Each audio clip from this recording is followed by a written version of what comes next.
Right, so in the UK, there is one problem that plagues pretty much every single lawn, and that is Poa Annua, otherwise known as wheatgrass. So let's start then with how we identify it in our lawns. And from a distance, you won't really notice that it's there. However, it is when you're getting close to your sward where you'll start to see these little seed heads here. And often where you find one plant, you're going to find multiple. Poa Annua is an opportunistic plant.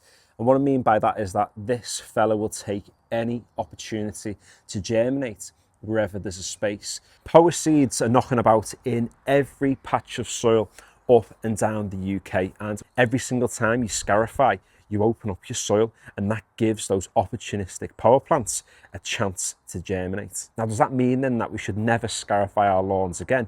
Well, absolutely not, because scarification and renovation certainly has its place. The real problem starts when lawns are renovated once, if not twice a year, because if you're opening up the soil that often, particularly at times when poa is most prolific, in the early spring and in the autumn, then it is always going to be a fight that you're going to have to tackle. So what about this lawn then? Because you've already seen that there are quite a few poa plants knocking about, and it's only ever been scarified once, and that's because for 5 months of the year this lawn sees absolutely no sun. And that is the worst thing for grass, because when that's the case over the winter, all you're going to end up having is a significant amount of dieback. So where some people renovate and thin out the sward and open up the soil and encourage poa to grow, nature does that for me.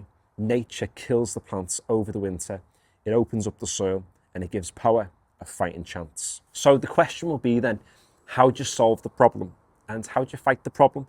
Well, to fight it is to quite simply pick the plant out of your lawn. You'll be able to see where the seed heads are. That'll enable you to find the rest of the grass plants. I use a fork just to kind of comb those plants into one bunch, and then you can quite easily remove it from your lawn. And you'll notice too, as well as the seed heads, the actual blades of the plant have quite a distinctive look compared to the rest of the plants in your lawn. So how do we prevent it in the first place? Because there are ways to do it, and that is to choose a grass type that's able to repair itself. Because if the grass can repair itself, it means that it'll already fill the spaces in before poa has a chance most of the time. And that is to go with a lawn that is a mixture of bent grass and fescue. Both of them produce runners, produce multiple plants, and it's able to repair itself quite easily. Now, this is a bent fescue lawn, and as you've already seen, there are quite a lot of poa plants, and it's because of the reason that I've already said. This lawn is spending 5 months of the year with no sun whatsoever. Stuff is dying back. So even when you go with the right grass type that fights best against poa, it's not always a surefire way of winning. But there's no right or wrong way to go about it. Who's to say that poa in a lawn is bad? It doesn't mean that you're getting lawn care wrong. It doesn't mean that you're poor at the hobby. If you want to renovate twice a year and you get some poa, then go for it. Who cares? At the end of the day, it's your lawn. And sometimes the problem is just entirely out of your hands. And that's okay. So give the video a like if you've enjoyed it or found it useful. Subscribe if you haven't already. And finally, thanks for watching.